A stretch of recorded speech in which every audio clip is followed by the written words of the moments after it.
Hi, everyone. Welcome to the MBV podcast. I'm Jeremy Gardner from mindbodyvortex.com. Today, we are talking to John du Puy, the CEO and co-owner of iAwake Technologies. John is also a co-founder of the Integral Recovery Institute, which is a training center and leading resource for people working in the addiction recovery field.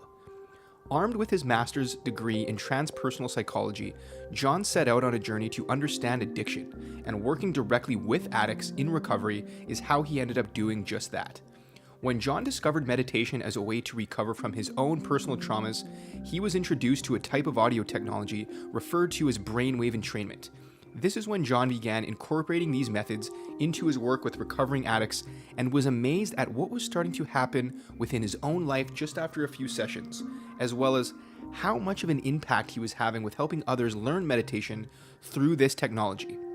Since his experience working with others in addiction recovery, John was compelled to further explore how these types of meditation programs can be utilized not only to recover from personal trauma, but also how this evolving audio technology can be harnessed as a way to enhance one's spiritual growth, mental health, and overall well-being, happiness, and success in life. John calls this the integral map to recovery, and for years John has been helping families and individuals implement an integral approach to their own recovery. This is going to be a very interesting conversation. Let's get into it.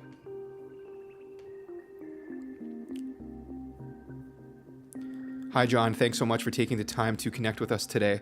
So I really want to talk about some of the exciting and fascinating work you and your team at iAwake have been developing over the past few years, as well as some of the other projects that you have really been immersed in. I am excited to be able to touch on some of the technology and science behind these programs that we refer to as brainwave entrainment, and how some of these modern advances have become such a powerful tool for many of us that we can benefit from in so many ways. So I personally started using a couple of these programs from the iAwake selection about 2 years ago, but I have always been passionate about natural meditation and learning how to gain some control over our focus, our consciousness, just the energy of our mind through daily practice. I think meditation is an amazing way to expand on how we experience life and how we can develop a better sense of self-reliance. But when I started using iAwake just as a way to go a little deeper than what I was normally used to, or to really get my practice back on track, I was stunned to learn what was actually possible with these sessions and how these enhanced experiences were much more than simply meditation. So I'm very happy to have you here to help us illuminate some of these fascinating aspects of what you refer to as spiritual technology. For those who might not be that familiar with brainwave entrainment and the capabilities of these programs. But first, I have always wanted to ask you, what has been your relationship with meditation and what eventually drew you into this technology? Yeah, great questions. Well, I'm 60 years old now, so to answer it completely would be like a mini series, but Yeah. it keeps getting longer. But, when I was 11 years old, I had my first kind of spiritual opening, and I was a little kid. They gave me a little Gideon's New Testament in school, and I started reading the Sermon on the Mount, and I just had this big, huge class 5, God is love, God is everywhere, oh my God, and I'd grown up Catholic, and I was like, man, I had no idea there was anything like this associated with Jesus or anything. So that was my my first. After that, I was kind of God haunted, if you will. In other words, I kept, I knew that spirituality, I knew this experience that I had, and I would have, various mystical spiritual experiences off and on through the years. And I went to graduate school, studied transpersonal psychology at JFK University, which is, well, it's just the psychology everybody else studies, except it includes the spiritual domain as something essential in the human experience, which I think it is. So, anyway, I did a lot. I was involved in Native American spirituality, had a teacher, vision questing and the different ceremonies, and I worked as a wilderness guide, so I was very connected to nature, and I saw how extended periods in the wilderness would begin to change consciousness. It was a very powerful experience for myself and those I was guiding. And eventually I started working in therapeutic wilderness programs and started working with addicts and alcoholics. Why? Because I wanted to know, because that's who they were sending to the programs. And I figured, well, I better figure this out, because if, you're a batter in baseball and they throw you curveballs all the time, and you can't hit a curveball, you're going to strike out continually. So I said, I better figure out this addict thing. So I started, boning up on what was available in treatment. There were the 12 steps, which are really cool, which, I worked with earlier in a treatment program, and it kind of allowed the whole conversation of God and spirituality to be accepted within standard treatment centers. They didn't lead you to the door when you went off into the spiritual. So I started studying how to help my addicts, and I knew that meditation was part of it. And right there in the 12 steps, step 11 says, sought through prayer and meditation to increase our conscious contact with God, seeking only His will and the power to carry it out. Wow. I just love that. Yeah. What is, and that, whether you're an addict or not, I mean, we all got issues, but whether, you have these compulsive disorders or not, that's just a brilliant step. And to seek conscious contact with God, the experience of God by any name, the rose is still the same. So, if you want to say Buddha nature, if you want to say Allah, if you want to say great mystery, I really don't care, because we're talking about the ground of being reality. But to seek that conscious contact with that great mystery that is beyond just dogmatic say-so, but is a personal experience. And when you tap into that, then to find out, what am I supposed to be doing? And please help me do it, both inner and outer support, whatever I need to get the job done that you're giving me. Higher power, great spirit, mother goddess, whatever you want to call it. Yeah. So that became kind of my task. And I was working with addicts and trying to teach them meditation. And in the meantime, trying to maintain a meditative practice myself, because I knew it was essential. And I wasn't very good at it. I couldn't really stick with it.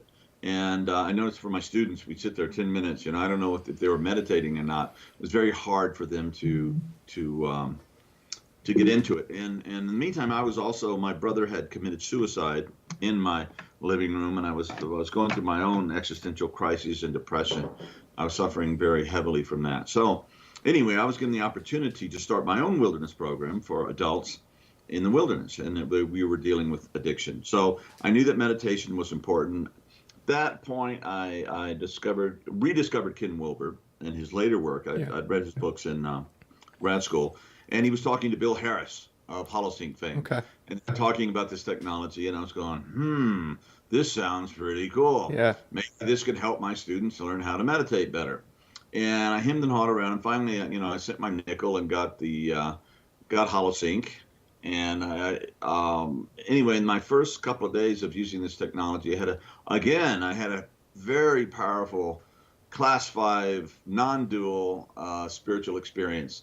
And because I had a background, master's degree in transpersonal psychology, and I knew the literature. I knew I wasn't going psychotic. I mean, I understood this was a very classic experience. Yeah. I was like, am I like enlightened, in 2 days of practice? That's ridiculous. Well, I don't think I was, but I did definitely had a powerful opening. And at that point, I began to release a lot of the trauma that was keeping me sick and depressed. Okay. Yep. So I had this big experience, which gave me a much bigger context, and so I could observe with kind of the witness observer self, all the stuff that was keeping me really ill and wanting to kill myself a lot. Okay. And that started to somatically release in my meditations. And I'm sitting here, and because I'd had this prior experience, the wisdom voice was telling me, this is okay. Although you feel it might rip you apart and you might die, it's so intense, you're actually getting well.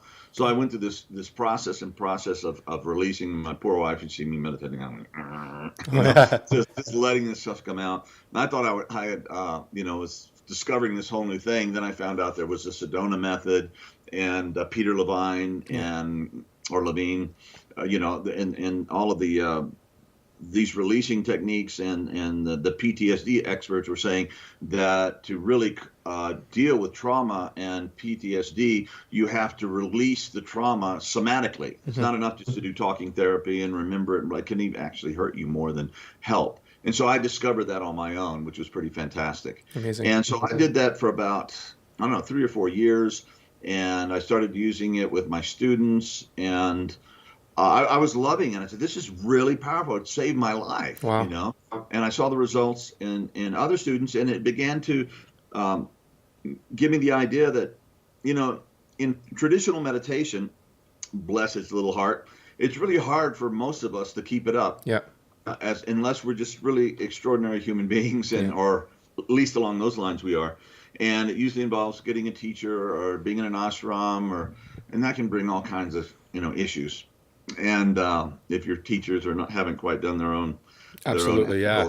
shadow work. So I was going, man, then maybe this is a tool to democratize this enlightening, deep meditative experience. Because it seemed to me that prior to that, every generation we produce a few human beings who'd really get it. And then we'd all go hang around them and try to get a vibe off of them or something like that. I said, what if this technology, at a time when we're going through all these evolutionary shifts, and there's so many people on the planet, and you look at, we won't get into it, but our current political situation, we need a lot of people waking up and growing up and showing up right now. And I said, what if this is a tool? And it really changed my life. And there's an old saw that says, if you want to know if a man's enlightened, ask his wife, right? By the way, the Buddha's wife really didn't like him. But, anyway, she said, enlightenment, schmightenment. Yeah. Calm. It's in the early text. I mean, Wow. So anyway, and I know my wife would say I'm enlightened, but she said you can really see the transformation. So she was with you through the transformation there. Yeah, oh yeah, she got Amazing. to watch it, from the second person perspective. I was watching it from inside, and Yeah. she was witnessing it. So she would be a good person to talk to about this. But yeah, it was amazing, and I really got I understood that practice is something that has to be done daily. And then I started applying what I was learning to the disease of addiction, and it led to, well, I discovered Ken Wilber's later work in the whole integral aqua map, Jeremy, that I'm sure you're familiar with. Yep. And I went, this is kind of like the Rosetta Stone for addiction and alcoholism, understanding it and what to do about it. And I was so excited. And, I got on the phone, called the Integral Institute in Boulder, Colorado, and said, hey, man, there's got to be somebody applying this to treatment, recovery. And I couldn't find anybody. Interesting. And later on, I found there was a paper written really early on. Then I tried to contact the three authors, and they'd disappeared off the planet. But so somebody was thinking about it before I was. But I wrote the book, and I wrote some papers, and they were published and got some treatment, got some attention, and people started coming to me for help. And then I got in meditation, I got the idea you're supposed to write the book. I was like, oh no. It's like, come on, God, surely you have a better talent, a scout than me. And it's just, shut up, Dupuy, just write the book. Yeah. Okay. So you knew you had to do it, right? I knew I had to do it. So it wasn't quite that chatty, but you know what I mean? Yeah. And so I do my daily meditation. I'd have a legal pad there, and ideas would start to come through. And I'd written a really good 38-page. I'd written like a 12-page paper for people who knew the integral map and didn't have to explain it. Then a larger one explaining the map as we went along. And I said, well, it's like, maybe I've said about everything I have to say. And I just started writing it, and it was just, oh my gosh. And it just really started coming through. And I really think that was largely a result of the meditative practice. Because, not only do we get stuck, not only was I depressed, but you get negative messages that can be even unconscious about, you pick up in your childhood or from your knocks and bumps along the way. And will limit you. I'm too stupid. I can't do this. I'm not an author. I'm too ugly. I'm not smart enough. I'm not this enough. Man, the world is just fucked, and I'll never, excuse my French, will never, work, blah, blah. And so you start becoming, aware of this in meditation, mindfulness, and you go, oh my God, no wonder I feel bad about myself. Is this the trauma? Is that what you refer to as the trauma? That is definitely a part of it. Yeah. Okay. It can be, certainly. There's also, dramatic. But these things are it is definitely a trauma, and they can be shadow issues if you're not aware of them.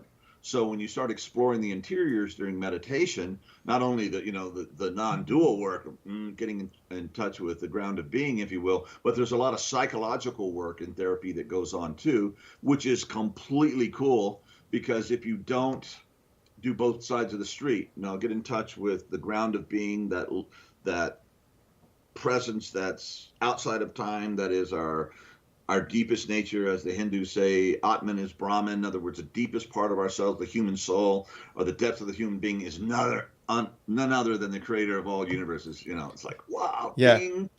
Then that's great. And a lot of people, some over time, get a hold of that and maybe stabilize that awareness. But if you don't do the ego work, in other words, the individuated ego is the vessel that all this stuff has to come through. And if it's got all kinds of things in there, you'll just end up creating a nasty cult, or, the greater the light, the darker the shadow, and you'll just end up hurting a lot of people, not to mention your own self. So all that to say, I was able, I continually work on this stuff. I mean, it's part of my practice. And when I'm in meditation, in fact, I knew I was going to have this interview, so I did a hour and 20 minutes this morning. Thank you for increasing the dosage a bit.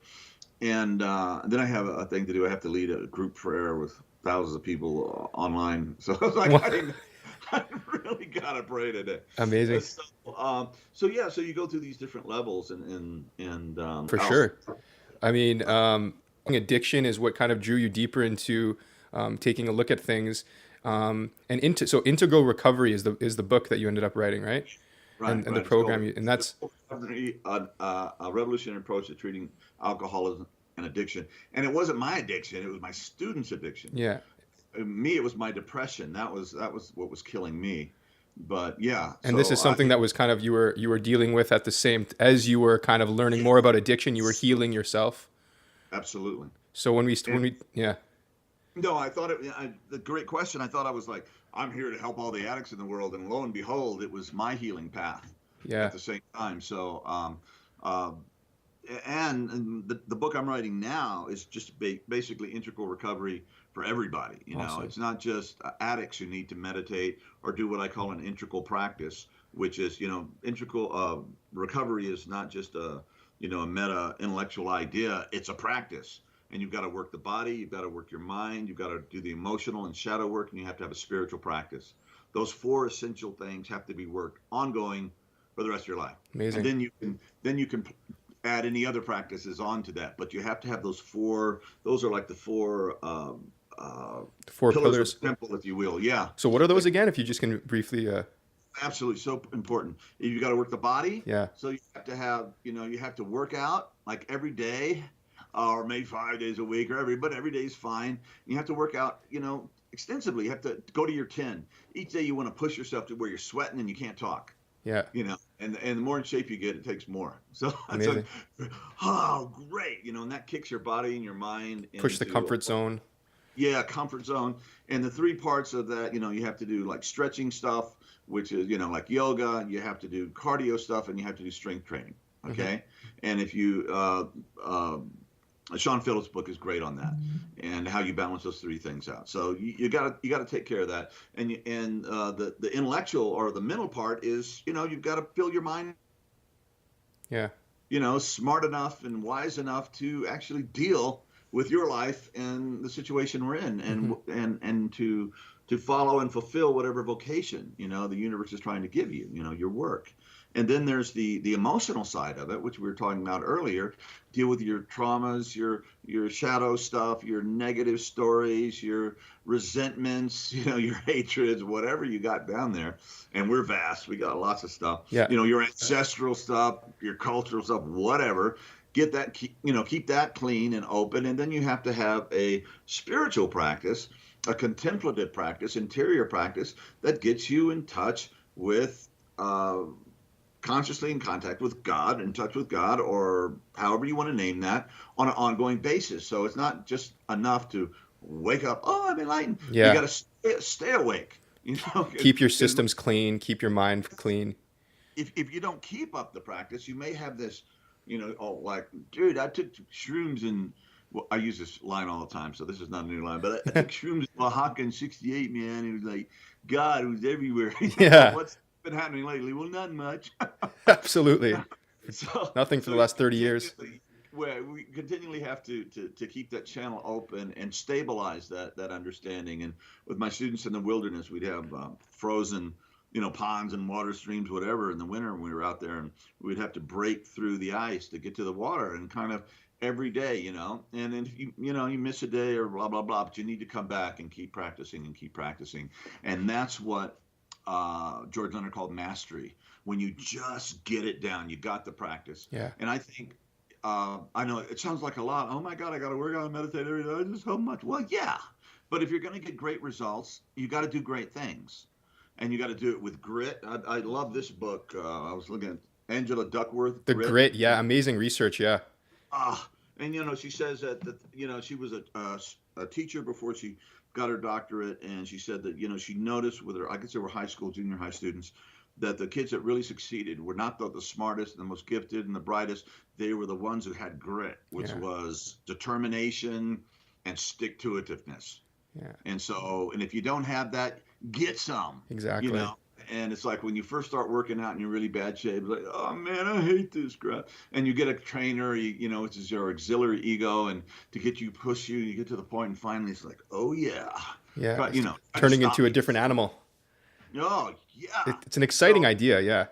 Yeah. So it's very exciting. So you got to put in, and I say if you will put in as much time every day working on your physical body, getting strong as you do as your interior self. So if you just worked out really intensively for 20 minutes, meditated for 20 minutes, 40 minutes, you get up there to real mastery, an hour and an hour, bam, then you got something to build on. Then you're in the evolutionary fast lane and you can just start rocking.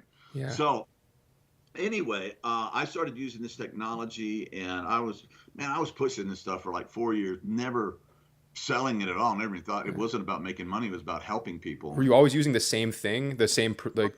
No, Bill Harris, bless his heart, finally, he just he put me on the list. He says, you're great marketing for me. Awesome. But I was using all the different companies that were available. Insight Meditation was one of them.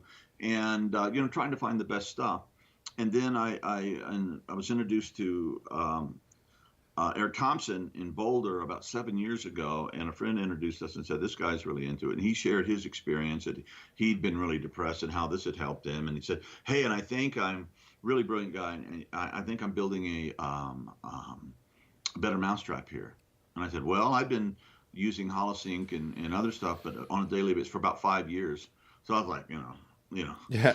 connoisseur of entrainment. So I said, well, give me your tracks. And I listened to him. I said, man, this is really great. Awesome. So at that point, the intuitive voice said, start your own company. And so we did, just a mom and pop thing never took out a loan, anything, just started doing this. And it was wonderful because obviously I really believe in the technology, and we're creating the best stuff that I'm aware of that's out there. And so that's been a whole adventure. And it's been about 7 years now. And I've been able, we've got people all over the world using this stuff that are, we get this fantastic results. Thank you. You're changing my life. And no kidding. It's really, really inspiring. So yeah, it's a little bit more than just meditation. And I want to get into that a little bit of how, what's that look like over the last 7 years and where you guys are at now. And you guys have some amazing programs out there, but, for those who aren't familiar with this technology, can we just run through that? Kind of what is brainwave entrainment? Yeah. They used to call it binaural beats. Yep. Now all the people that create this, they don't like that word for whatever reason.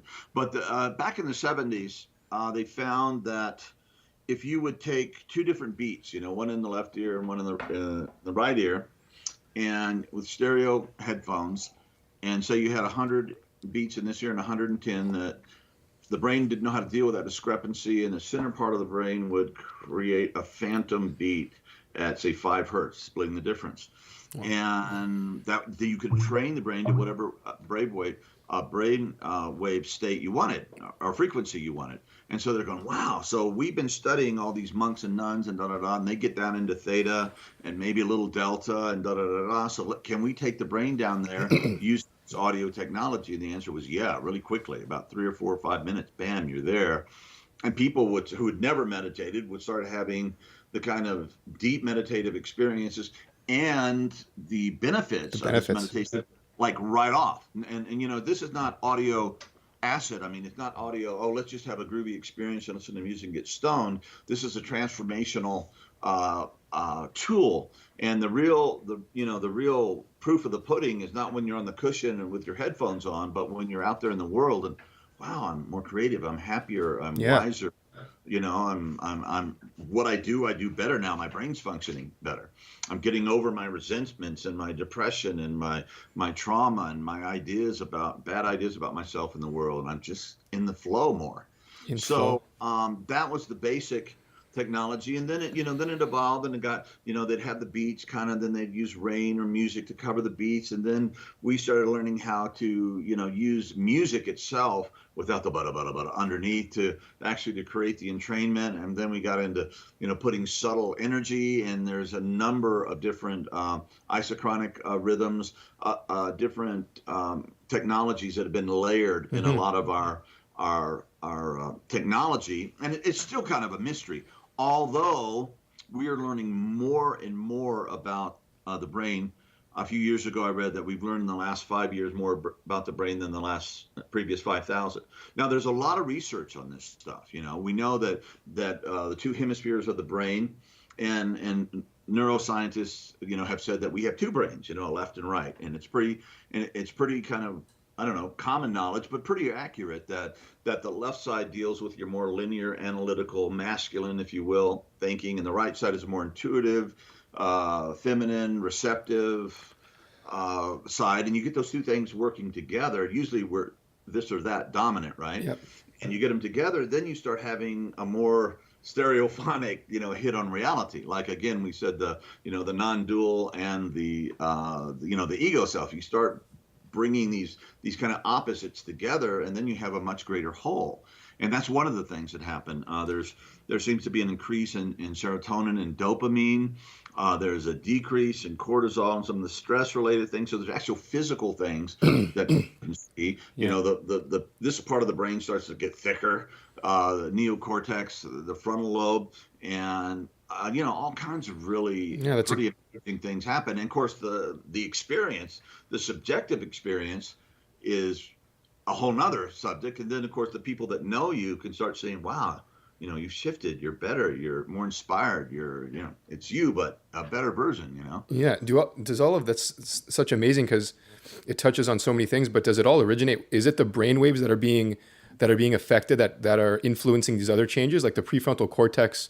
Is that, we strengthen it during meditation when we're focusing and we're bringing our attention back. So is brainwave entrainment considered the same type of meditation? Well, that's a great question too. You can just listen to this stuff and be, reading the funnies. Do they have funnies in newspapers anymore? Anyhow, I haven't seen them in years. Doing whatever, and it's going to help. Yeah. Okay, so you can be, you on the underground, going to work, or whatever, and it's going to be affecting the brain. Now, I have found, and others that, and advanced meditators that take up this technology are really good, because they can immediately say, wow, yeah, I'm here, and all that meditative work you did before you in training was not time lost. I mean, you learned a lot of good stuff. But I generally practice. When I meditate, I have meditative practices I do. So you couple the tools plus the practices. So I really appreciate that. I'm a student of history, but I appreciate the fact that we're not just the thousands of years of contemplative wisdom that's come through the various, lineages and traditions are validated and not invalidated. Like, we don't need that Buddha crap anymore. We've got brainwave entrainment. No, if you want to do a great Zen meditation, listen to this stuff. Yeah. And the other side of the thing that is very cool is that when I meditate without it, man, I'm like, my brain is so meditative right now. I can just, like, if I'm in a temple or in a church or someplace or just out in the wilderness, I can go into deep meditative states just like that. Yeah, that's what I noticed as well. Yeah. Yeah, because, it's like if I'd have been, it's been 11 years I've been doing this on a daily basis, but if I'd have spent as much time on my tennis serve as I did on meditation, I bet you I'd have a badass tennis serve at this point. So again, it's practice, and it's not, oh, John, he's such a spiritual guy, No, I work on it every bloody day, And so it's just the going back to the source. And some days we'll have real, it'll just be, processing pain. Maybe not even your pain, maybe the collective pain. And some days, sometimes you'll have those moments of great bliss and everything, and it doesn't matter, or insights, and you just keep the practice up. You don't judge it. You welcome the valleys, you welcome the peaks, the plateaus, whatever. You just keep doing the practice, and the practice keeps informing you. And when you get into that, you just do it. There's no choice. You don't, oh, I forgot to charge my iPad. Well, Yeah. that's such a rookie mistake. Or iPod, whatever you have the tracks on. It's a Yeah. rookie mistake, man. Have 2 or 3 things charged and ready to go. I always have backup things. And, oh, I broke my earbuds. Man, I got 4 or 5 or 6 different earbuds and headphones around. It's like you just get squared away. When I travel, I have, redundancy. You just get all these little physical things out of the way, and you're just ready to do your work. So Yeah, and you start to learn what works best for you, and you start to experiment with some different things. When you travel, are you using this? Do you kind of change what you're using? no, It's always the same. same thing, and it's really great for overseas travel. When you have these 8-9 hour flights or anything, then you can get in 3 or 4 hours of meditation, and you're Yeah. it's just a bummer. It becomes a powerful spiritual retreat. It's really So with great. this, it gives people something to kind of align their practice and gives them something to come back to, something more consistent than kind of starting a practice that just kind of goes and kind of turns into nothing or Yeah. disappears. So I don't know where my iPad is. My iPod. I have a classic which I love. I loaded up with books and meditation tracks. You can use a smartphone. We have all these devices now. Your laptop, your desktop, all these things. But I like the little iPods, and where I keep hundreds of meditation tracks, and I have ones that I normally use, but I mix them, and we have so many tracks now at iAwake that I kind of intuitively, it's like, okay, what am I supposed to be working on today? Hmm. And today I knew I had interview and I had this group prayer and blah blah blah. So I said, man, I better ratchet it up. I'll put in an extra 20 minutes today. And one of the truisms of mastery that you learn in times of greater challenge or stress, practice more, not less. And I know that rhymes, but it's so true. If you're Ken says, if you think you're enlightened, go home for the holidays, right? Yeah. You have all these different, you're at Christmas dinner or Hanukkah or whatever, and you're just like, we can't talk about religion, we can't talk about politics, let's talk about football, right? And yeah, so and you get your buttons pushed and all this, and so I would always, put about an hour and a half in during family visits, and I wasn't always perfect. I didn't not lose it sometimes, or not, just, but I was able to be much more resilient and go back and clean up my messes more. Yeah. Yeah, That's a good way to put it. Yeah, and the resiliency to stress.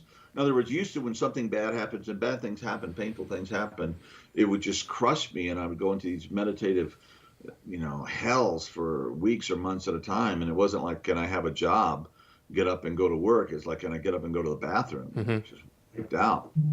And so things happen, and I'm very sensitive, but I come back much more quickly. And I think that's one of the things that probably Pam, my wife, has really noted. Using these programs, you're able to come back more Yeah, quickly. yeah, like the little clowns, blow up things. They have sand on the bottom. You punch them, they can. Yeah. Right? Resilience. So that's a super help. That's amazing. And I started about 6 years ago. I played guitar since I was 13, but it was mainly acoustic, chords and singing, and I was a songwriter. But I really want to. I've always just loved the blues, electric guitar, Jimi Hendrix and Eric Clapton and Peter Green and all of these guys. And I was at a friend's house, and he has a business where he sells vintage guitars online. And so I picked up this old Telecaster, and I was like, man, this is cool. I wonder if I can do this. And the message goes, you're too damn old to start playing lead guitar. You'll never get good. And well, wait a second. My whole life's about practice and how the brain is renewed and refreshed, and you keep, your capacities to do stuff as you train with this technology keeps getting better. So why don't I try this? So I bought the darn guitar, which is pretty expensive. and brought it home, and I just started, went on YouTube and started learning, the minor pentatonic scale, which is the basis of all blues and most rock and roll, and started practicing, daily. I'd sit at my desk here and doing my work and have my guitars all around, grab it, even before I got an amp, just learning stuff. And started knowing, hey, da, da, da, da, da. And now it's been about 6 years, and I practice all I can. When I'm home, it's great.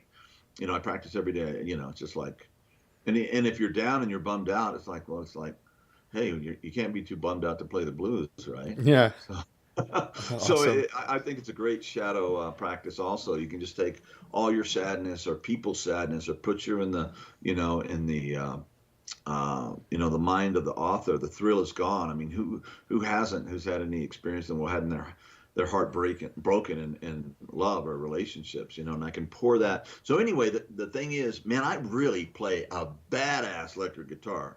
I mean, I think I could be on any stage in the world with anybody and not embarrass myself. That's awesome. And if the flow that comes through and the progress I've made, it's just wonderful. Next time you're going to have to do a riff. Yeah, absolutely. But I learned you have to put in the time. You have to, you have to have grit. You have to have stick-to-itiveness. Can't listen to all your negative messages. Just keep it up, and you can almost feel the new synaptic. Absolutely, for sure. So that's a good point, because this isn't a shortcut, right? These programs, it's a discipline. You're still getting that grit. It's something that has to be maintained. It just happens to be a very comfortable, a very comfortable experience, and a very enhanced experience, I would say, that touches on a lot of different things that we might not normally have access to through the normal everyday state of mind. So a lot of what you're working on now, you mentioned, is recovery. So when you mentioned the word recovery, we talked about that earlier, but I was just interested to know, like, just in everyday kind of situations, being able to go into the world with more energy, more creativity, more inspiration is a big change for a lot of us. Even like that in itself is amazing. So what are you referring to when you say like everyday recovery for all of us? Yeah, well, first of all, you have to really adapt an integral practice. Mm-hmm. Okay, which means you've got to work your body, you got to do exercise and nutrition, right? You got to work your mind, listen to this podcast and others, all of that stuff. Yeah. You have to do your emotional and shadow work. Those things that we hurts and those unconscious things we put into the unconscious, because it's a really effective thing probably to survive when you're a kid, to split off from some of these things, but eventually they start growing in the basement and they start affecting you psychologically and mentally and physically even. So we have to clean out the basement, deal with all those dragons and stuff like that. And there's always a gift there. There's tremendous energy and power in the shadow and the darkness. And one time I was on a panel and we were talking about Christianity, integral Christianity, this thing. And somebody asked me, what is God for you? I was like, wow, what a good question. Yeah.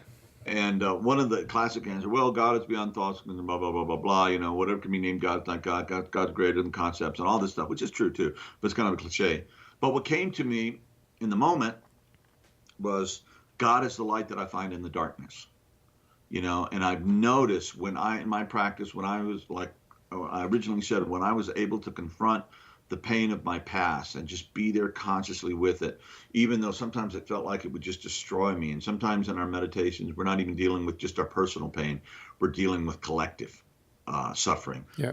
Past generations, present, future, who knows?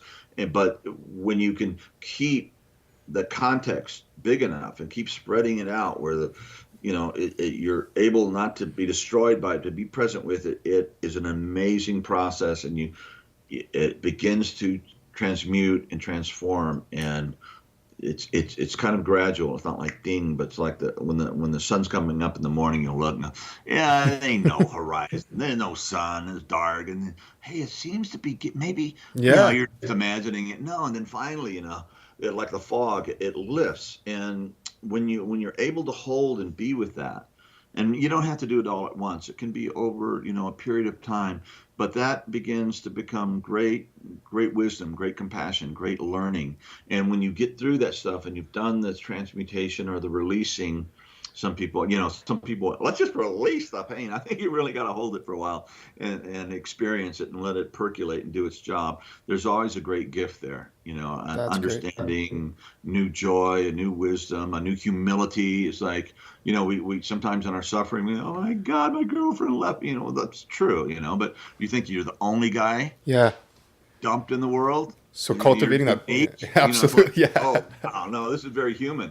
And so we begin to, we were compassionate, and compassion, breaking down from the Latin, means compassione, to suffer with. So we'd be able to open our hearts through the sufferings of others, which brings wisdom, and makes us be the kind of the people we want to be. And I'm reading this book called Tribes now by Jürgen something, and he's saying that, in times of great crises, and wars and devastation, earthquakes, that the psychological health of people go up because they actually have to cooperate and they actually know what they're doing. They're working to save other people's lives and they're coming together. And so we need to cultivate, that our lives have to be based on real service, Yeah. And right now in my country, things are so screwed up politically, like I'm 60 years old, man. I've been involved in, I was an activist, protest singer, blah, blah. It's like, hey, I can kind of kick back and start thinking about, retiring. Yeah. And it's like, wake up call. Really? You're not near done, dude. Okay. So, I'll have to wake up and, and take responsibility and try not to be, part of the problem, as John Lennon said, but part of the solution. And how we do that is by actualizing the best version of ourselves that we possibly can through perseverance, wisdom, the best tools, Adversity. courage, Yeah. character. And if you don't have some, get some, and know that every time you start something new, you're going to suck at it. And if you're unwilling, and how are you going to learn to speak German if you're not willing to suck at speaking German? Yeah. How are you going to learn to play the guitar if you're not just going to irritate everybody? You just got to be a beginner and just stick with it and know why you're doing it and what you're doing it for. And that's the ticket. Amazing, man. That's awesome. I love that. So that's great. So what do you guys, you have an amazing team over there at iAwake, and you guys have been working on recently the Spiritual Technology Summit, which is becoming something very interesting. Can you talk a little bit about what's going on there? Yeah. My dear wife, Pam, came up with this idea a couple of years ago and said, let's do an online summit on, spiritual talks, and I said, I don't know. Okay, well, if you guys want to do it, Louis, who's like our business guy, Luis Santos, and Pam, they started doing this and they started contacting people. And I was like, okay, whatever. And then I'm like the front man, I'm like the talking head. So I got to do the interviews and people have loved it. Oh, John, you're so great. And I go, aren't I though? Then I came up with I do that jokingly, because Pam and those, I'm just showed up for the interviews and it's been awesome. We found out, first of all, that we are not alone. That there's a lot of other cool people working on this transformational technology, and it's really beginning to break through. Yeah, it's becoming something. Michael Hutchinson wrote a book in 1990, I think it was called Mega Brain. Wonderful pioneering book about all this stuff and the science. It's all there. And he said, this is going to take over the world. Well, it didn't then. Something happened. It just didn't quite take on. A little too early. It's beginning to break through, but maybe because we have, the technology, the tools to diffuse and use this stuff and send it all over the world. So yeah, we're getting ratcheted up again. We were invited to go to a conference called the Trans Tech conference in Palo Alto this summer, and we were labeled as one of the leading trans tech companies in the world, along with Apple and Google and something. Like, wow, yeah, amazing. Apple, Google, so good list. Cool. But the neat thing is that. I guess I can say neat. Maybe that's like kind of a 50s phrase, but anyway, it was neat. There were a lot of the movers and shakers that I had already got to know, like we're doing right now, and say, hey, John, buddy, So we really felt part of the community. I love the idealism, the altruism, and yeah, everybody wants to be successful and make money, but there was just a lot of really, we've got something that's going to change and transform the human experience, and God knows we need it. Yeah. And so we're part of this larger community, and one of my takeaways from all of that is that collaboration is a new competitive edge. We're not trying to crush our competitors. We're trying to work together with people, because yes and yes and yes and makes a much greater whole than just the sum of the parts. And so that's what we've been Something more, working. yeah. That's, you guys have such amazing partners as well, and you guys are working together, which makes it more approachable to the mass majority that might not be too familiar with these technologies. Now they're becoming more validated, if you will. But I think you guys are doing a great job at making being able to communicate this. It's very cool. So I just had just a couple more questions here. Since you've been working, your background is very interesting. You've been working with, it started working with people, right? Working in addiction and recovery, and eventually evolved into this very fascinating tech company. So when you're working with other people, what are some common factors that you've noticed when people start getting deeper into meditation, with these programs? And you mentioned earlier how it's almost like a fog getting lifted off. So what is the process of when people you tend to see kind of go through when they're just getting involved in meditation? Yeah, well, I used, a little wisdom, usually I said, okay, everybody, you got to do this stuff an hour a day. And most people, that's a bit much. It's like, you've got to go run 10 miles, get ready for the 21 mile or 23-mile marathon. And so I've been, when you're starting, start with 5 minutes. Yeah. It's, like, and PMP 3.0 has 15 tracks, and it starts off, tier 1 is, it's delta, but it's lighter, and tier 2 is heavier, and tier 3 is like, it's a heavy push. Yeah. And just start with the early tracks. And especially if people are dealing with a lot of trauma, Okay. a lot of us, from our childhoods or from military experience or God knows what, and one of the things that is amazing about this technology is it doesn't just take you into these deep classic meditative states, although it does. It is also very somatic. And so you will start the old stuff that's keeping you ill will start to come up where you can just hold it, say, welcome teacher. That's one of my practices. And okay, here we go. Yeah. Thank you for showing up. And I start processing this stuff. And so, but if you don't know about that, it can be kind of scary, and sometimes, a meditation it's not all happy, you deal with a lot of grief and sorrow, and you'll experience everything more intensely and allow it to be there at the same time, being mindful and having the witness self. So that allows you to go through that. And so, we just train people to, to go slow. You don't want to do too much. I used to, with Holosync and everything, so a lot of times I would do like 3-hour meditations, just, and people said, well, why do you meditate so much? Because I'm so screwed up. Yeah. I really need it. But with iAwake, 2 hours is probably about max recommended, because you can do it's just enough, Yeah. And if you do too much, you feel it. It's a kind of a subtle energy Depletion. thing. Yeah. Yeah. So you learn how to use it, and you start off slow, then you build and you become a master. You get better and better at it. That's great.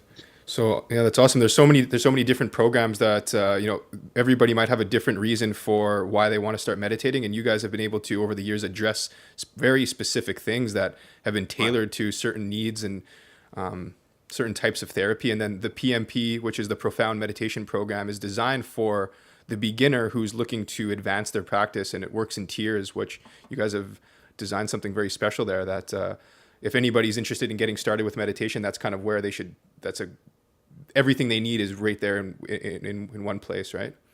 Yeah, I'm a spiritual guy. Like I said, I've been haunted by God or chased by God since I was a kid.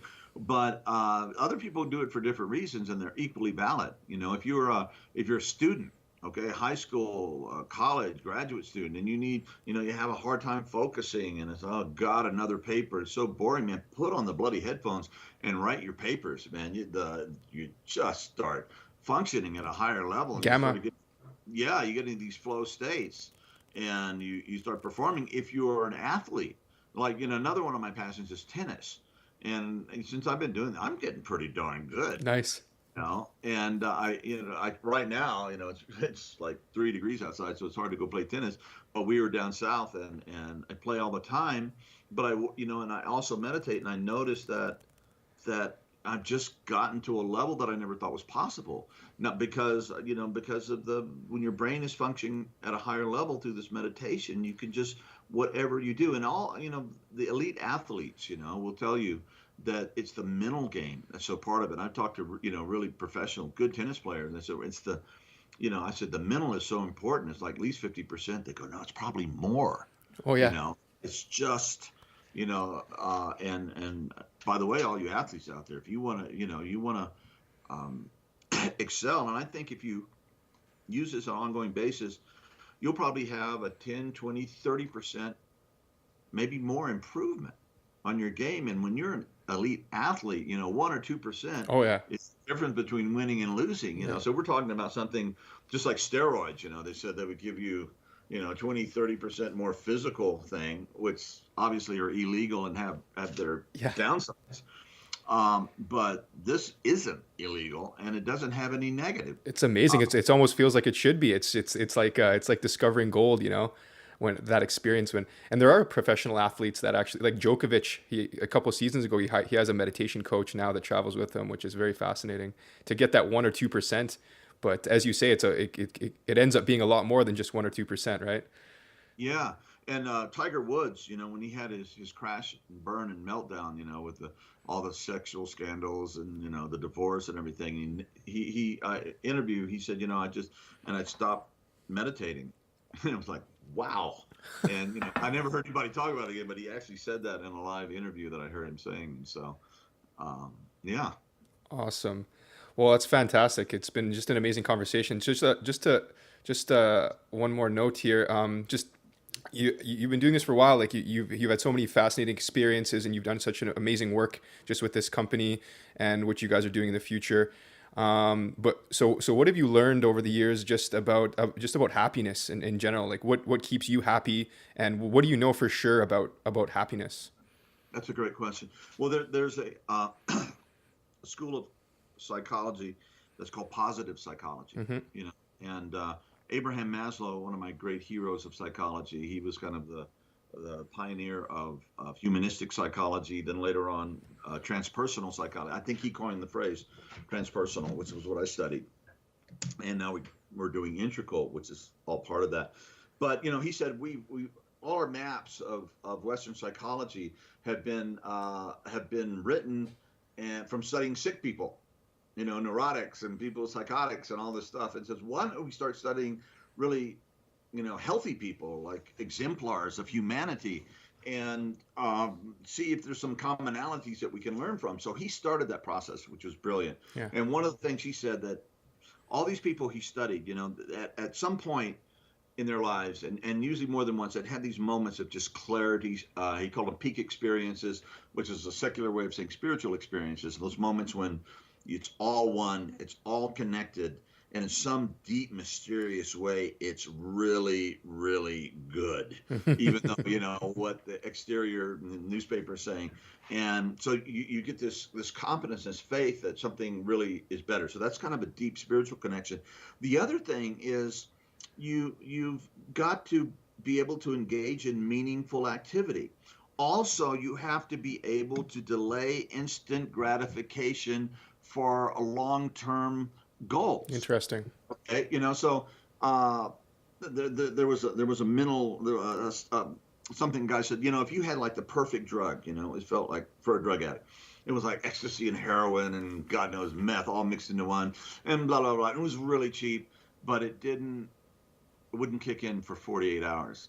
It's like, Oh yeah, I don't even jeez. want it, because now, you gotta feel good now.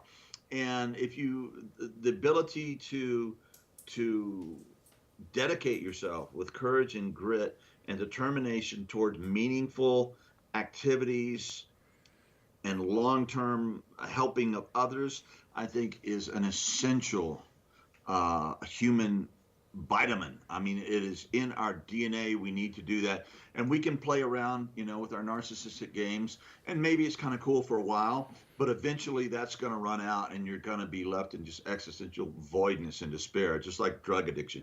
For a while, man, it's cool, but the highs start getting lower and the lows keep deepening. And pretty soon you've lost all your freedom to make any kind of choices. And you're basically just a slave or a zombie of the the particular substances or maybe activities.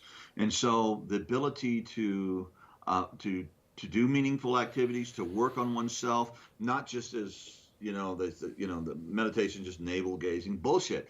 And it's making you the kind of person you need to be able to what you need to do. And when you're in the zone and you're in those flow states, because of all the bloody practice and time you've put in getting to that point, you're doing what you were born for, man, there's almost nothing better in the human experience, and that is authentic happiness. And are we willing to do what we need to do to pay the price to get there? And it takes courage, it takes honesty, it takes humility, it takes determination, it takes good teachers, it takes good relations, and I think that's getting pretty close anyway. Wow, such an amazing answer. Wow. Jeez. I almost have goosebumps there. That was amazing. Me too. Huh? Yeah, thanks so much. So John du Puy, I'm really grateful to finally have the chance to talk to you. This has been such an amazing conversation. I look forward to doing this again. And iAwake Technologies, amazing company. iAwakeTechnologies.com is where you can find all their programs. The Spiritual Technology Summit. When is that? When is the next one coming up? Gosh, it should be out probably in April, I think. Okay. We've already started recording them, but we're going to release them then. Awesome. And also, we're with my colleague Dr. Bob Weathers, we're going to do a online course for integral recovery. Oh, interesting. Wow. Bob is great. He's been a colleague. He's in recovery. He's a psychology educator. So we're going to be doing that. And that was one of the things I got in the meditation. I've been focusing so much on the iAwake stuff. And of course, the meditation tools as part of the recovery process. But we've got a producer. We're ready to get rolling on that. So I'm very excited. And it feels like one of those authentic happiness things. Oh, yeah. And one last quote, then I'll shut up. Yeah. There's a Gospel of Thomas. Yeah. Okay, we found in the desert in Egypt, 1945, in a jar, the ceramic pottery thing that they used to stick in. And apparently they buried it so the blue meanies back in Rome wouldn't burn them all because they weren't part of the canonical Gospels. But anyways, it's a wonderful gospel. You should read it. It's so non-dual. It's a bunch of koans, and there's no stories, there's no miracles, there's no crucifixion. It's just somebody was taking notes. And Jesus allegedly says, and I love this, he says, if you keep that inside of you, it will kill you. But if you bring it forth, it will bring you life. Amazing. So we've got to give our gifts. We got to find, that divine child, that gift in us, why we're here. To serve our people and what that gift is. And if we start working on that and cultivating that and giving that, we'll find what we're looking for, and we'll be playing the part that we need to play, and we'll find peace and we'll be happy. Unreal. Thanks. Yeah. Thanks so much for all the work you've done. It's really amazing. And thanks for sharing your time with us today. I look forward to following up and with the projects you have coming up. We'll get in. I'm sure we'll have another fascinating conversation sometime in the near future. Would love to do it. Thank you. Great. Thanks so much, John. Take care. Awesome, man.